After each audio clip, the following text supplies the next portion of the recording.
ఒక కథ చెప్తా మీకు ఇవ్వరు బాగా.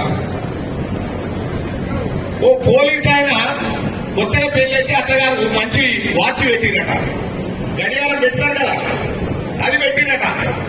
ఆ గడియారం పెట్టిన సంగతి దొంగోడు చూసిండు.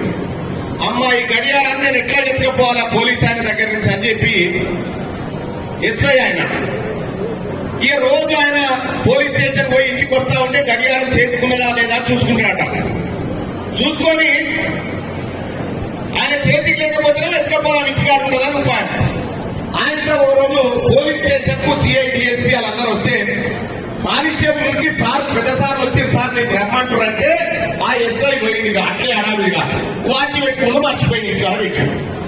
ఇంటికాడ పెట్టగానే ఆయన ఈ దొంగోడు చూసిండు, అమ్మ వాచ్ లేదా ఇక ఎస్ఐకి ఇంటికాడే ముందు ఎట్లా ఎత్తుకపోవాలని ఏం చేసిండు, చక్కగా ఎస్ఐ ఇంటికి పోయిండు. ఎస్ఐ ఇంటికి పోగానే ఎస్ఐ గారు భార్య ఉండాలా. ఏం చెప్పిండు ఎస్ఐ గారి భార్యకు, ఓ కోడిని పట్టుకపోయింది. ఓ కోడిని పట్టుకపోయి అమ్మా ఓ తాను కోడి దొంగతనం అయింది, ఆ కోడిలో ఇది తెచ్చినమ్మా సార్ ఇంటికి వచ్చినామన్నాడు అని చెప్పిండు. కోడి తెచ్చిచ్చినా నిజమే కావచ్చు, సారే పంపొచ్చు, లేకపోతే ఎందుకు తెచ్చిచ్చారు కోడిని అని ఆయన కోడిని ఆయన ఇంట్లో పెడుతుంది. సార్ అట్లనే వాచి మర్చిపోయిందట, అమ్మ అది కూడా తీసుకురమ్మన్నాడు నన్ను అని చెప్పిండు. ఈ కోడి తెచ్చినాడు ఆయన వాచ్ సరెక్ట్ కదా అని చెప్పి ఆయన వాచ్ చేయగానే వాడు వాచ్ ఎత్తుకొని పోయాడు.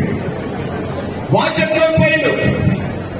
ఆ తర్వాత ఏమైంది, మళ్ళా ఆ ఎస్ఐ గారి ఇంటికి వచ్చే ఈ కోడి ఎక్కడదే అన్నాడు. నువ్వే పంపించినవాడు కదా, ఎన్నో కోడి దొంగతనం అయితే ఇంటికి పంపించినవాడే ఇంటికాడ ఉన్నదని చెప్పాడు. నేనెందుకు పంపించిన ఇంట్లో తిరిగేలా, అదే వాడు వాచ్ కూడా తెమ్మన్నా వాడు వానికే ఇచ్చి తోలి అంటారు. వాచ్ వీకింది, అట్లే పెట్టుకుంటున్నారు, అయిపోయింది. మళ్ళీ ఏం చేసిండు, 2 రోజుల తర్వాత ఎస్ఐ గారు పోలీస్ స్టేషన్ పోయింది, చూసింది దొంగ. చూసి ఏం చేసిందంటే కానిస్టేబుల్ డ్రెస్ వేసుకొని పోయిండు. మళ్ళా ఎస్ఐ గారికి పోయి అమ్మా కోడి దొంగ దొరికిండు, సార్ కోడిని తెమ్మంటుడు అని చెప్పిండు. కోడి కూడా ఎత్తుకొని పోయిండు. ఇదేమే అనుకోని ఇటు కోడి